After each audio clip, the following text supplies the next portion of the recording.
Assalamualaikum warahmatullahi wabarakatuh. Waalaikumsalam. Sebelumnya mengucapkan terima kasih kepada Bapak Agus karena sudah meluangkan waktunya untuk bisa berdiskusi bersama terkait tugas dari calon guru penggerak di angkatan kelima ini. Kami diberi tugas untuk melakukan proses interview kepada Bapak Kepala Sekolah terkait proses pengambilan keputusan yang berkenaan dengan dilema etika dan rujukan moral. Jadi ada beberapa pertanyaan nanti yang akan kami sampaikan ke Pak Agus.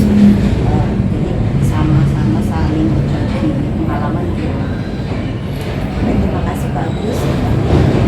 Pertanyaan yang pertama, selama ini bagaimana Bapak dapat mengidentifikasi kasus-kasus yang merupakan dilema etika atau rujukan moral? Misalnya seperti apa gitu? Dilema etika ini berkaitan dengan suatu kondisi di mana dalam suatu pengambilan keputusan itu ada nilai-nilai kebajikan atau nilai moral yang sama-sama benar, tapi saling bertentangan seperti itu Pak Agus. Ya, yang pertama kita mempertimbangkan faktor kemanfaatan.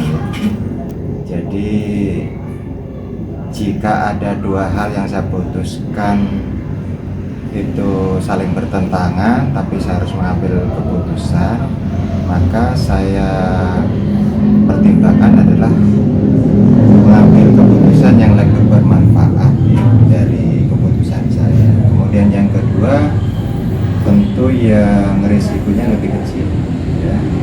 Itu yang kami pilih sebagai sebuah alternatif keputusan, ya. Otomatis dua hal yang dilematis ini memang kadang-kadang membuat kita ragu, ya, dalam, tapi kita harus memutuskan, ya. Tapi kembali tadi, apa pertimbangannya? Ya, pertama kemanfaatan, yang kedua yang risikonya paling kecil. Itu aja sih menurut saya seperti itu.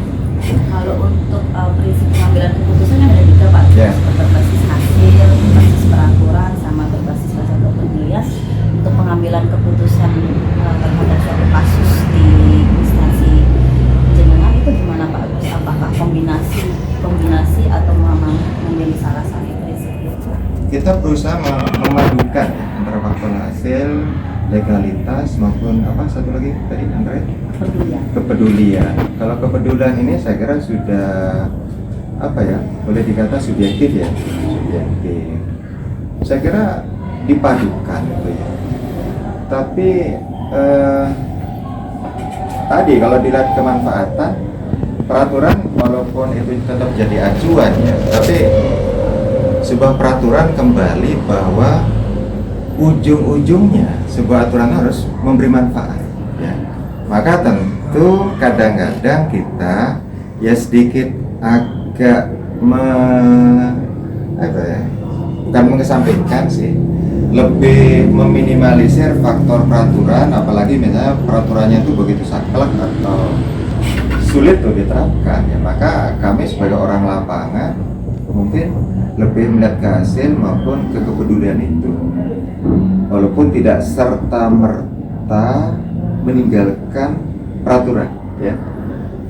Saya kira peraturan tetap jadi acuan, tapi tetap ke hasil atau manfaat tadi, ya. Manfaat itu biasanya saya ngambil sikap. Contoh banyak lah, misalnya begini, ada sebuah kegiatan di mana itu nggak bisa di SPJ kan, misalnya. Ya kita tanda petik, kalau kita bicara peraturan, kita harus mengeluarkan uang yang melanggar.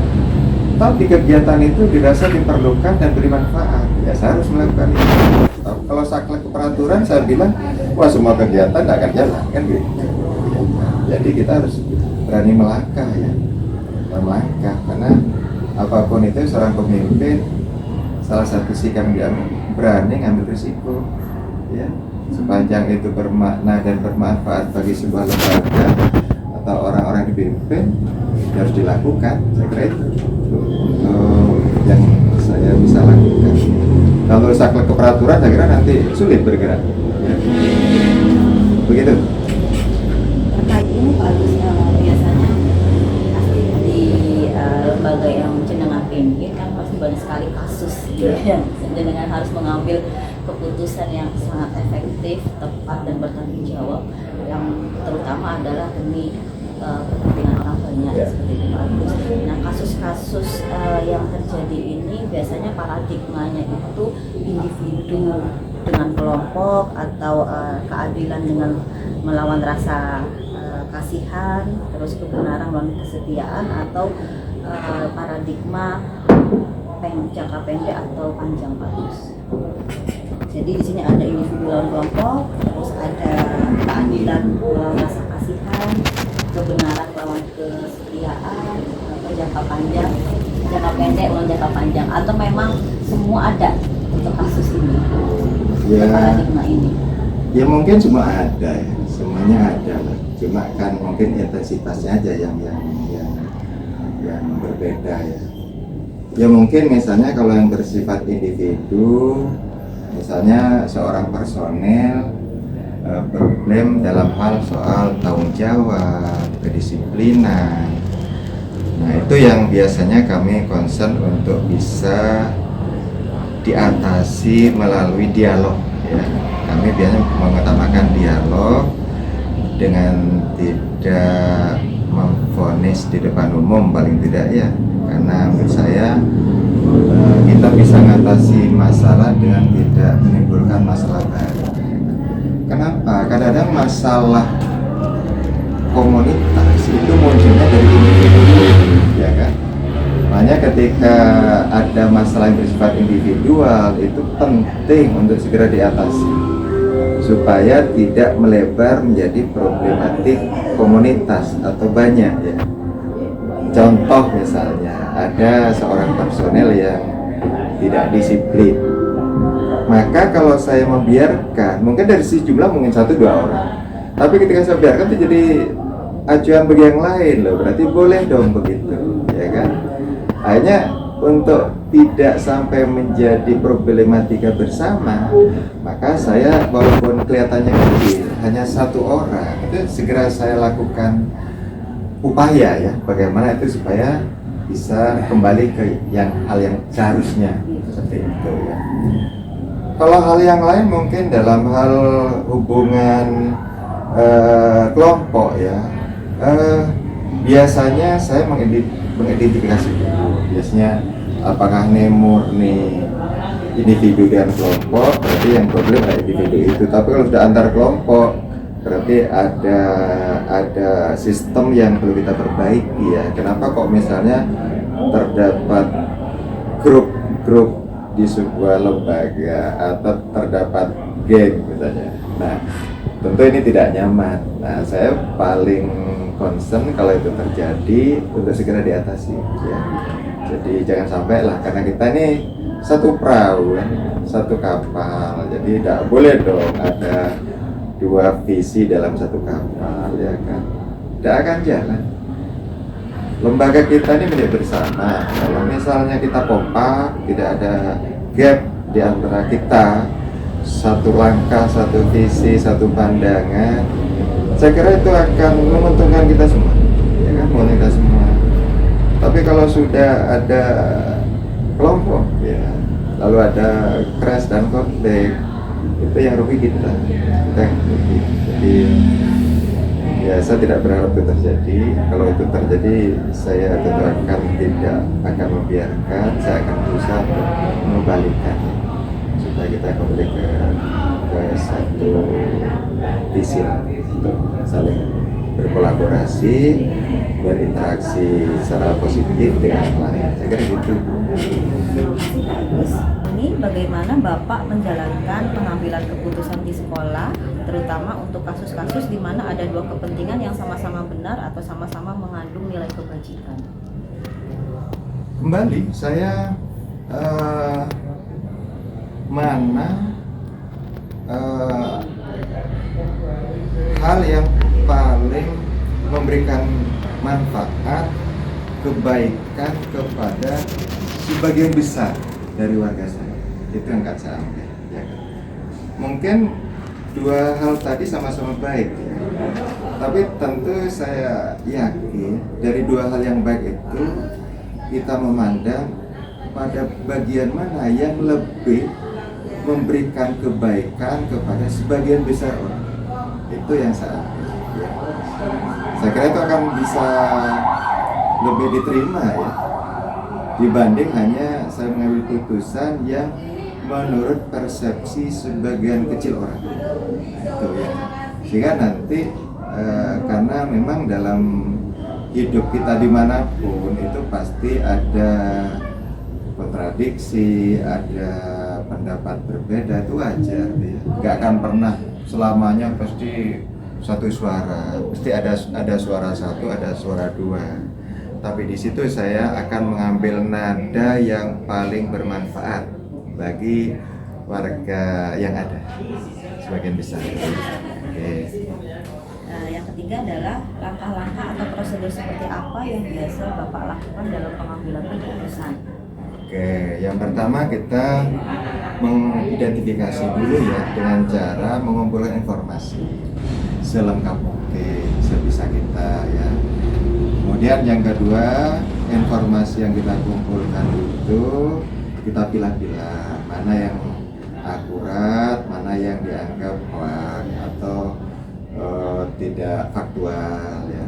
Dan yang ketiga tentu mencari alternatif-alternatif. Kalau saya memilih alternatif ini gimana kira-kira positif negatifnya, sehingga saya harus merencanakan alternatif pemecahan ya kan. Nah baru setelah kita pertimbangkan, kita mungkin juga kembali meminta pendapat beberapa pihak untuk saya florkan juga. Saya punya pilihan ini kira-kira gimana. Nah, nanti masukan itu jadi penguat dan pertimbangan saya. Lalu setelah saya ngambil keputusan, setelah data, kemudian alternatif, kemudian solusi juga ada dukungan dari beberapa pihak dan itu dirasa bermakna dan bermanfaat, nah itu yang saya putuskan. Jadi saya mungkin tetap juga melibatkan pihak lain lah, ya tidak selalu harus bersifat individual dalam mengambil sikap, karena apapun yang saya putuskan itu bukan untuk kepentingan pribadi saya, tapi juga nanti akan dijalani dan dirasakan oleh teman-teman di warga sekolah, kalau di level sekolah. Gitu itu. Selanjutnya Pak, hal-hal apa saja yang selama ini Bapak anggap efektif dalam pengambilan keputusan pada kasus-kasus dilema etika? Efektif ya? Iya, dalam pengambilan keputusan. Ya tentu yang bersifat aspirasi ya. Jadi kalau itu sudah misalnya ada problem, lalu saya menggali informasi, lalu saya minta pendapat, kok dirasa pendapat itu mengarah kepada satu titik tertentu, maka dianggap aspirasi sebagian besar, ya kan? Saya kira itu yang saya ambil ya. Jadi aspirasi lah. Ya. Hal-hal apa saja yang selama ini merupakan tantangan buat Bapak dalam pengambilan keputusan pada kasus-kasus dilema etika? Jadi tantangan yang jenengan hadapi selama menangani kasus yang berkaitan dengan dilema etika itu apa Pak? Yang pertama faktor karakter seseorang ya. Jadi biasanya karakter ini tantangan berat ya. Contohnya karakternya keras sebenarnya.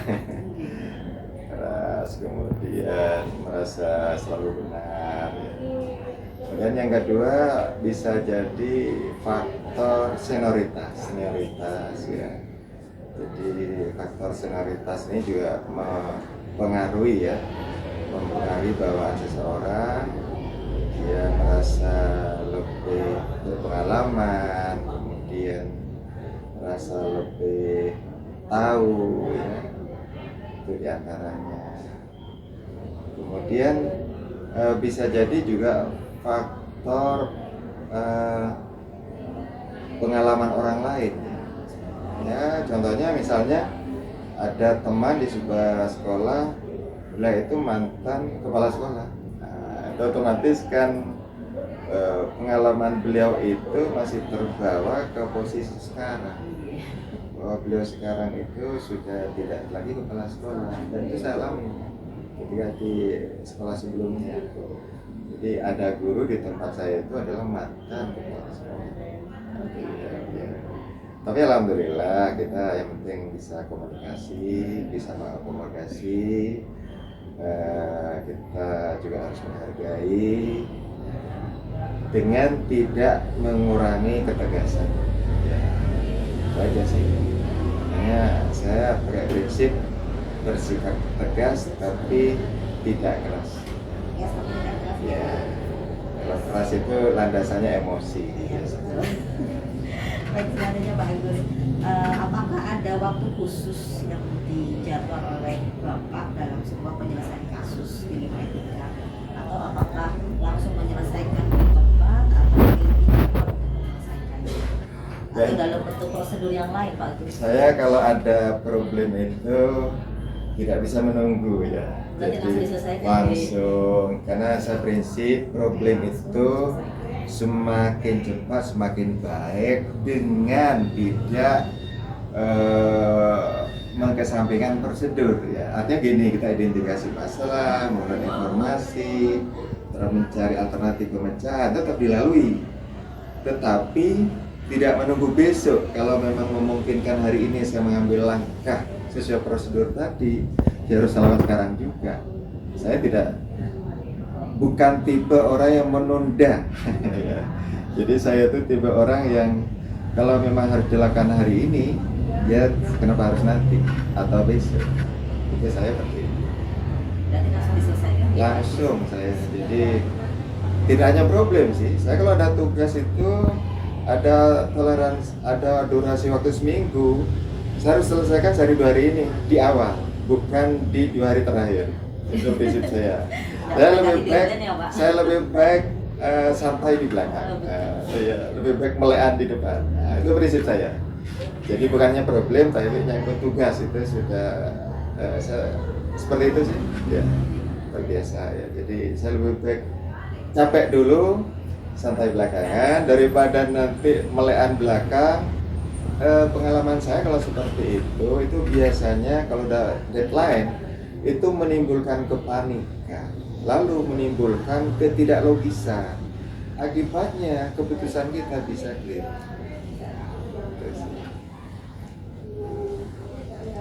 Selanjutnya Pak Agus, ini adakah seseorang atau faktor-faktor apa yang selama ini mempermudah atau membantu Bapak dalam pengambilan keputusan dalam kasus-kasus yang dihadapi?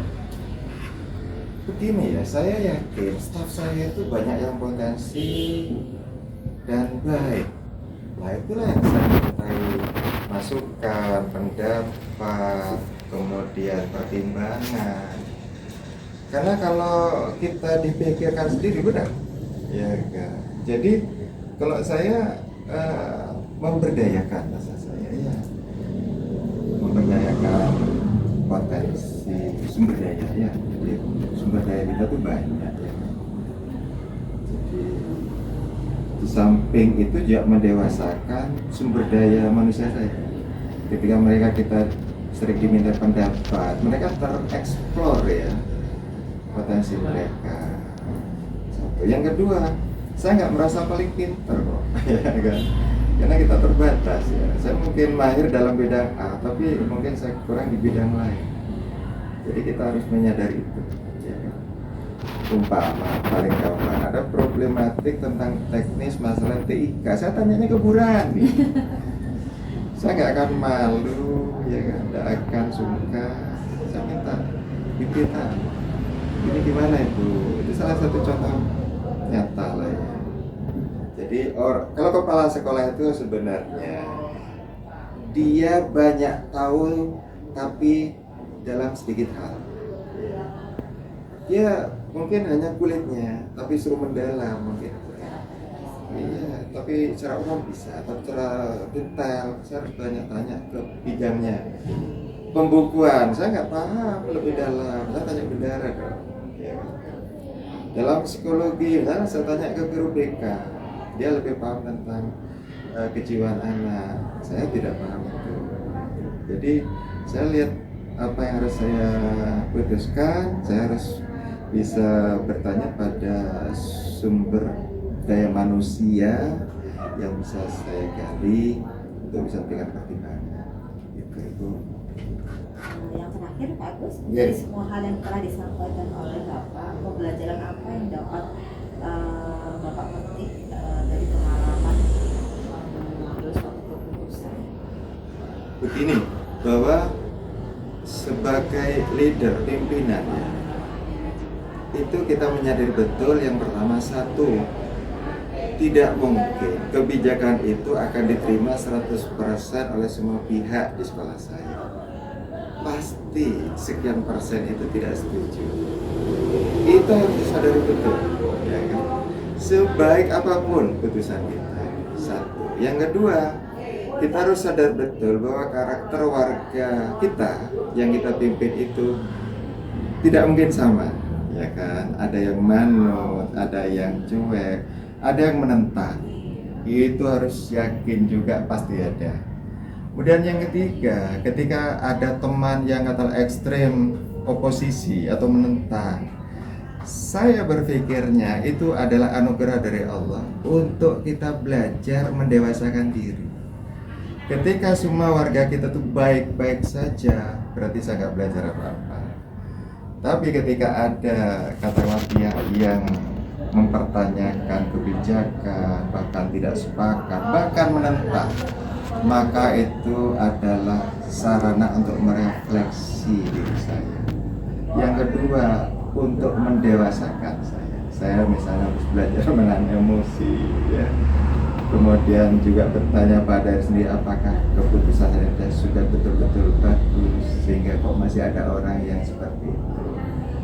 Disitulah saya hanya menyimpulkan bahwa itu adalah tantangan bukannya dari manusia, tapi dari Allah pada saya supaya lebih belajar lagi menjadi manusia yang supaya lebih bijaksana. Saya ambil hikmahnya, jadi saya nggak perlu sakit hati, tidak perlu sampai stres itu ya. Kemudian ya kita kalem aja sih, kalem saja. Kemudian yang penting begini, pengalaman saya itu ketika kasarnya begini, ketika saya ada orang yang memukul saya, tanda petik, bukan dalam arti sungguhnya, maka saya nggak akan membalas. Tetapi saya hanya menepis saja, supaya saya tidak terpukul. Tapi saya tidak membalas menyakiti. Tetapi saya tidak beranjak dari posisi saya berdiri.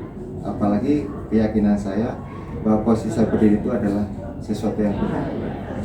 Saya nggak akan mundur, tapi saya nggak akan kembali menyakiti yang memukul saya. Itu prinsip. Sehingga ketika saya mengambil putusan, saya berusaha untuk tidak menyakiti orang lain. Saya berusaha seperti itu sih, terlepas nanti mereka merasa tersakiti. Wallahu a'lam. Seperti itu. Baik, terima kasih Pak Agus.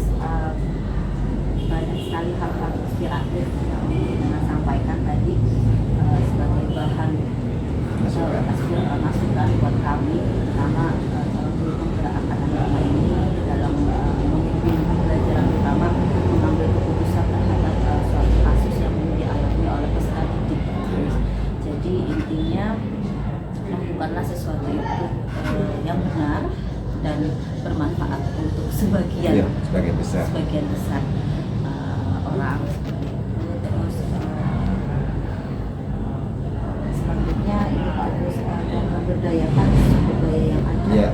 Jadi misalkan kami mengalami suatu kasus yang memang bukan dengan orang lain, alangkah baiknya kalau kita saling kolaborasi agar bisa didapatkan suatu keputusan yang memang keputusan yang bertanggung jawab dan bisa membuat sebagian besar tidak dirugikan gitu kita.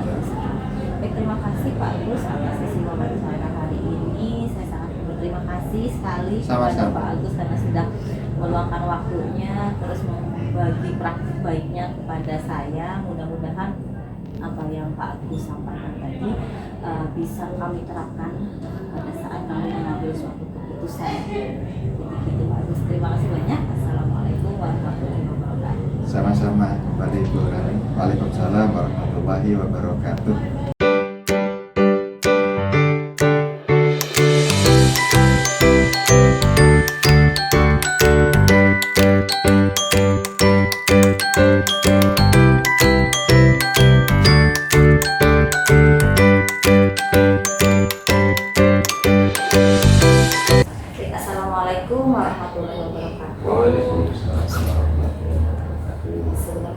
terima kasih kepada Pak Agus karena sudah meluangkan waktunya untuk bisa diajak wawancara. Pak Agus, ini kebetulan kami dapat tugas dari pendidikan guru penggerak untuk bisa menginterview kepala sekolah dari instansi lain terkait pengambilan keputusan sebagai seorang pemimpin dalam suatu lembaga pendidikan, Pak Agus.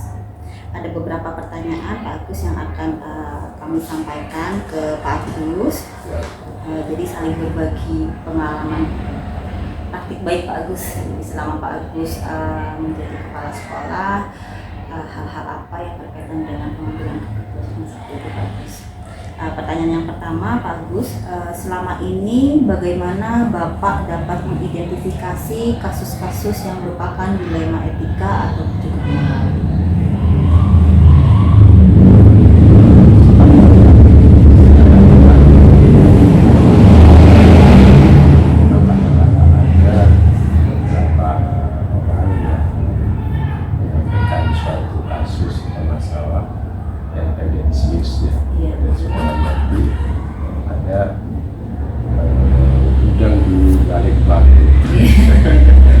Dengan harapan supaya Pak Agus terprovokasi atau terseret pada persoalan itu sehingga akhirnya Pak Agus berpihak.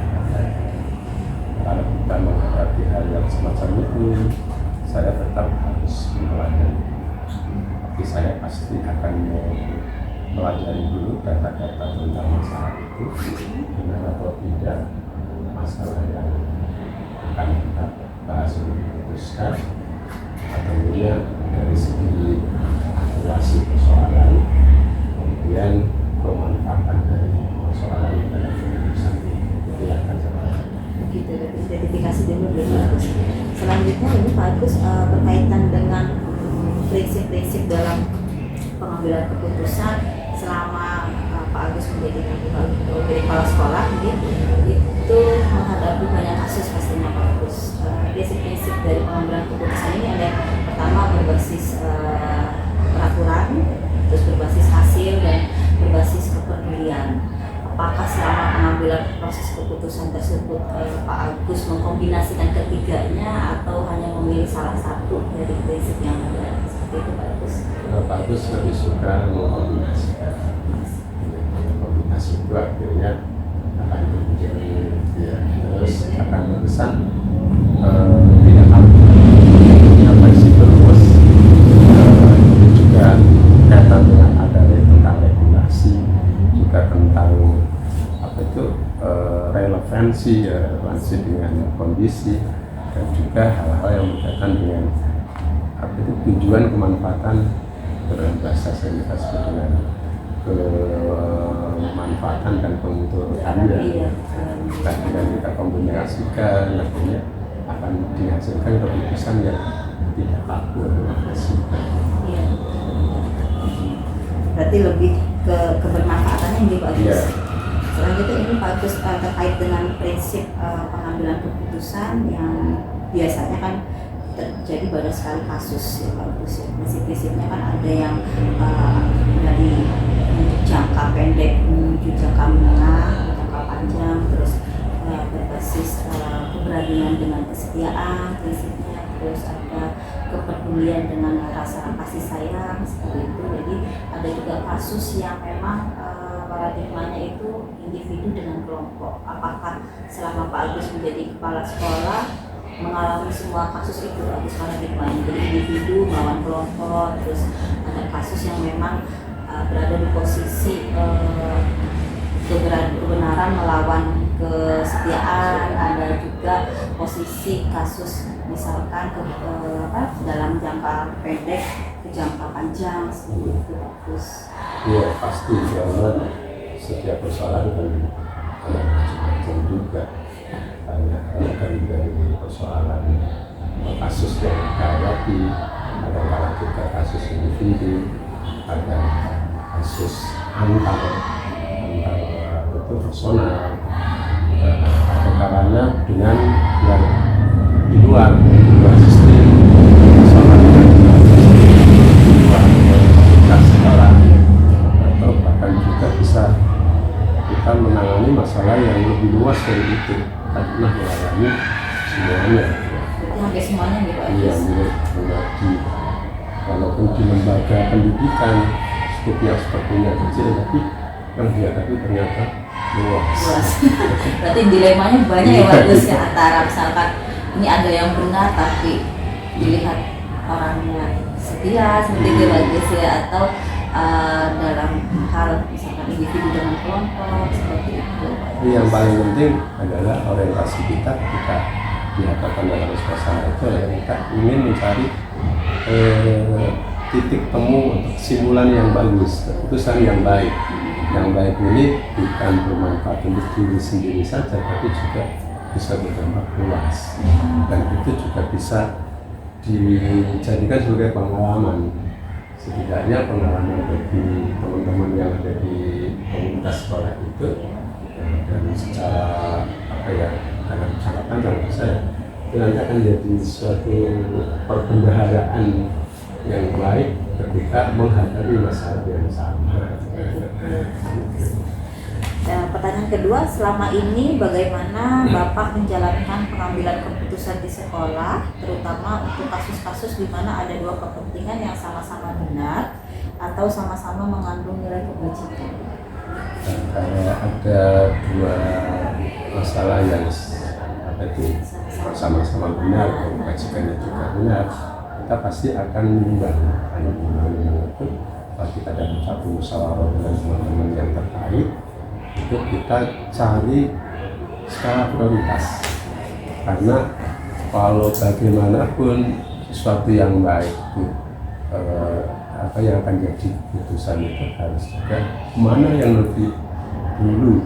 Nah, yang lebih dulu itu tentu adalah yang bisa menimbulkan dampak yang cepat.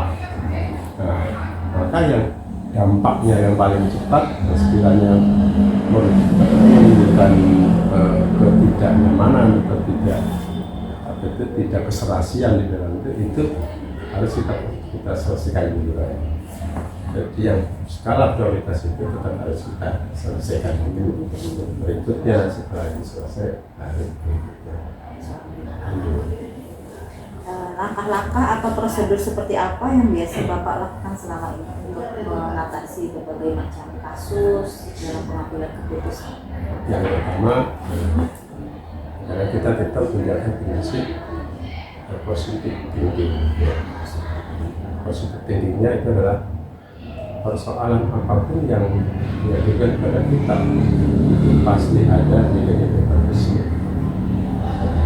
Setidaknya tadi sebagai pengalaman kita tidak ada sesuatu yang muncul di hadapan kita dengan sia-sia.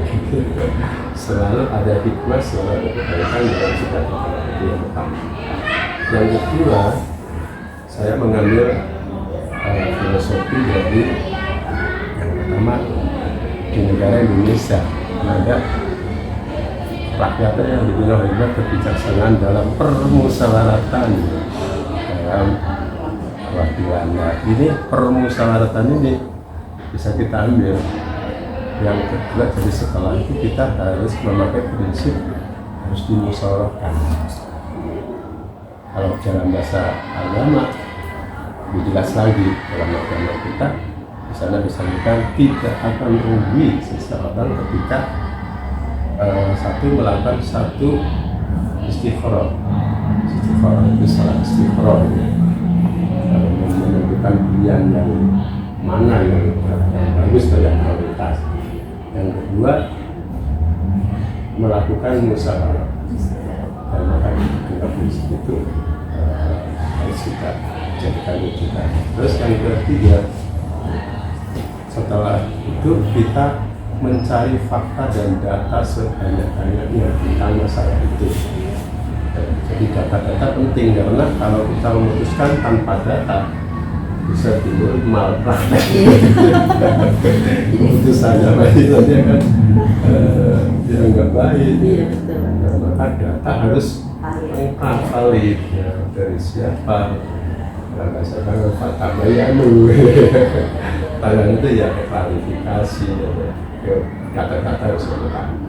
Setelah itu yang tiga terhormat ya, kita timbang-timbang segi kemanfaatan dan kemudaratannya, kemanfaatan dan kerugiannya. Jadi ditimbang-timbang itu dalam musyawarah pendapat dari para audiens, para peserta. Dalam menimbang-nimbang tadi itu prinsipnya adalah nanti apa itu namanya, untung ruginya apa gitu ya. Setelah untung ruginya itu simpelnya sudah kita ketahui, maka keputusannya adalah semakin banyak segi keuntungan atau kemanfaatannya, itulah yang jadi keputusan. Jadi penentuannya berdasarkan segi itu yang paling banyak menimbulkan dampak positif, itu yang jadi keputusan. Kemudian setelah keputusan kita itu sepakati bersama, kita para teman-teman dan setuju, kemudian kita laksanakan, beberapa periode kemudian harus dievaluasi apakah keputusan kita yang kemarin sudah ditentukan bersama itu berdampak positif benar atau malah timbul persoalan baru. Tetap harus ada evaluasi. Jadi evaluasi itulah kita tindak lanjuti lagi.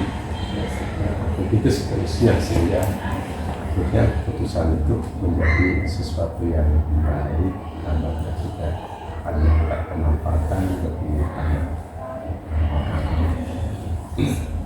Nah, selanjutnya Pak Agus, hal-hal apa saja yang selama ini Bapak anggap efektif dalam pengambilan keputusan pada kasus-kasus yang dialami selama menjadi kepala sekolah?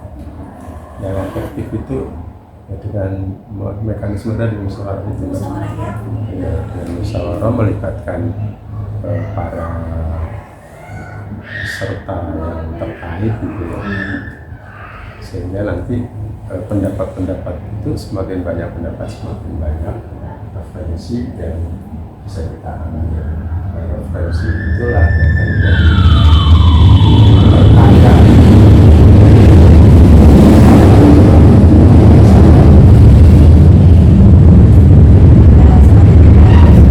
Hal-hal apa saja yang selama ini merupakan tantangan dalam pengambilan keputusan pada kasus-kasus dilema etika yang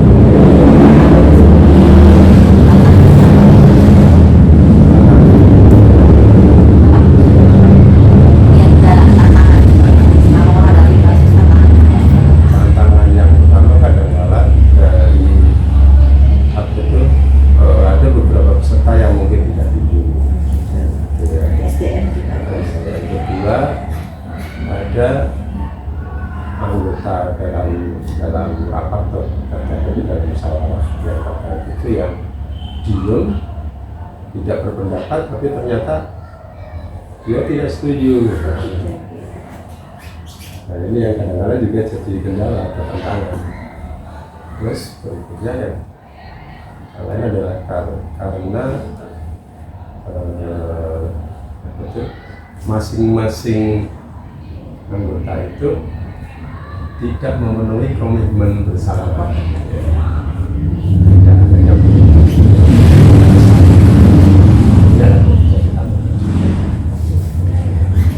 Berarti 3 lebih bagus.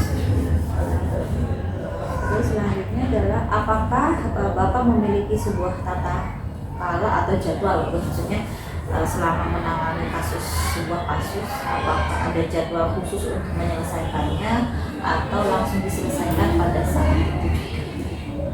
Biasanya gimana? Tapi saya ada dua versi, ada dua cara. Cara yang pertama dalam menyelesaikan persoalan itu, yang pertama berkala. Berkala itu rapat berkala. Rapat berkala itu pertemuan berkala untuk evaluasi lah katanya dia. Rapat berkala itu evaluasi itu pertama adalah mencermati persoalan yang muncul yang sekiranya perlu diselesaikan segera. Dan yang kedua itu mengevaluasi keputusan yang sudah pernah kita lakukan. Mungkin ada dampak lanjutan atau persoalan lanjutan itu yang berkala. Nah itu ada jadwal khusus. Yang kedua itu yang non formal ya kan, non formal itu yang tidak tentu, yang tidak tentu itu ketika terjadi kasus secara tiba-tiba. Kasus yang tiba-tiba kan tidak harus kita menjadwal. Iya. Contoh misal ada kecelakaan gitu, ya, siswa kecelakaan terus dapat dulu persoalan, kita ya selesai pada saat itu. Dan itu kita mengumpulkan teman-teman, terus bagaimana secara cepat kita memutuskan. Berarti berkala sama situasional ya Pak Agus, situasional ya. Baik, selamat bagus. Adakah seseorang atau faktor-faktor apa yang selama ini mempermudah atau membantu Bapak dalam pengambilan keputusan dalam kasus-kasus yang dialami selama ini? Ada yang membantu atau sudah seperti itu? Yang mempermudah itu adalah kalau kebiasaan Pak Agus itu buat tim. Tim Ya, kita buat tim, ada tim khusus yang dari sekolah yang terdiri dari orang-orang yang punya wawasan kelas ya. Kemudian yang kedua emosinya stabil ya. Seorang itu juga punya rasa sabar dan lain-lain, tidak tendensius dan lain-lain, ada netral. Itu tim itu yang kita tentu yang sangat penting yang besar itu orang-orang yang jadi potensi jadi penguat bagi para sekolah ketika ada persoalannya. Selain itu ada lagi Pak Agus? Selain adanya tim nama pendukung Iya, ya. pendukung. Tentu saya kayak punya kebiasaan setiap melihat ada buku baru tentang kepemimpinan, tentang manajerial, itu mesti saya pilih.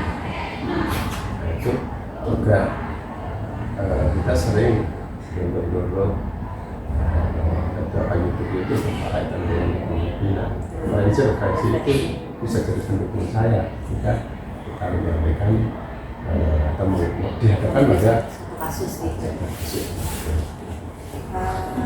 Yang terakhir Pak Agus, dari semua hal yang telah disampaikan tadi oleh jenengan, pembelajaran apa yang dapat Bapak petik dari pengalaman Bapak selama menjadi kepala sekolah menghadapi sebuah kasus diharuskan untuk mengambil sebuah keputusan, yang memang keputusan itu harus bermanfaat buat orang lain, keputusan yang bertanggung jawab dan efektif.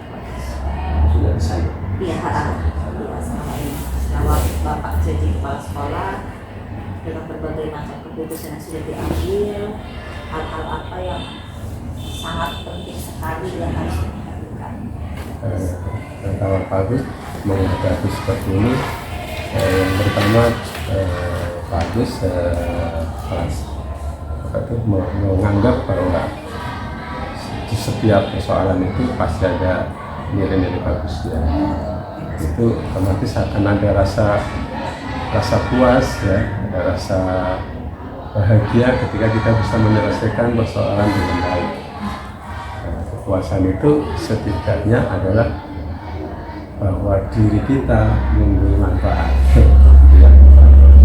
Yang kedua, kita dalam berkaitan dengan persoalan-persoalan itu tentu mengajak teman-teman atau motivasi teman-teman agar kita jangan merasa takut atau merasa khawatir atau merasa gentar kita menghadapi sesuatu yang baru atau suatu masalah, karena masalah dihadirkan bukan untuk menghambat kita, tapi justru peraturan kita masalah hadir itu untuk menguatkan kita, untuk membelajarkan kita sehingga makin dewasa, makin bijaksana, ya, makin arif. Nah, itu sehingga kita pada dengan ayo jangan sepi untuk ikut menyelesaikan masalah. Hidup itu yang bersalah. Dan Jadi masalah banyak itu, masalah. iya masalah itu yang paling penting bukan dipermasalahkan, tapi mencari solusi. Gimana kita cari solusinya? Kalau pelnya terakhir kok kita mentok, ya kita kembalikan pada kata-kata Allah. Hasta ini disobri wasolah gitu. Baginda ala kabiratu bila ala masihin. Jadi wasta ini di sini adalah berarti carilah solusi. Bisa memberikan suatu solusi. Terakhir itu di situ dengan disobri wasolah, dengan sabar dan kemudian sabar. Sabar itu artinya yang sudah kita mengkoordinasikan, melibatkan ulama. Jadi ketika kita sampai ke ranah itu senang. Ya, jadi kita berharap lagi semoga dalam kehidupan itu kita jadi berkah, aliran berkah bagi orang lain melalui persoalan-persoalan yang sudah kita putuskan. Baik Pak Agus, terima kasih atas semua pengalaman-pengalaman menarik dari Pak Agus selama menjadi Bapak Kepala Sekolah. Banyak sekali kasus-kasus yang mungkin ditangani oleh jenengan, di mana sebagai seorang pemimpin dalam suatu lembaga kita dihadapkan pada kasus yang terkadang itu merupakan suatu dilema bagi Pak Agus, mungkin apakah mempertahankan yang benar atau benar dengan benar atau benar dengan salah, seperti itu Pak Agus.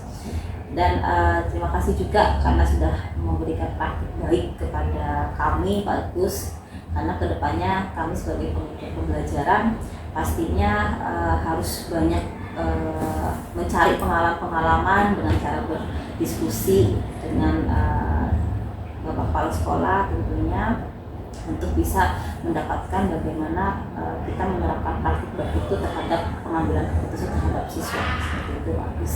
Terima kasih atas waktunya, mohon maaf jika mengganggu waktu jenengan. Terima kasih, mudah-mudahan apa yang jenengan sampaikan bisa kami praktikkan kepada anak-anak, kepada lingkungan kami, kepada rekan kerja kami. Mudah-mudahan apa yang jenengan berikan kepada kami bisa bermanfaat yang luar biasa. Terima kasih. Assalamualaikum warahmatullahi wabarakatuh.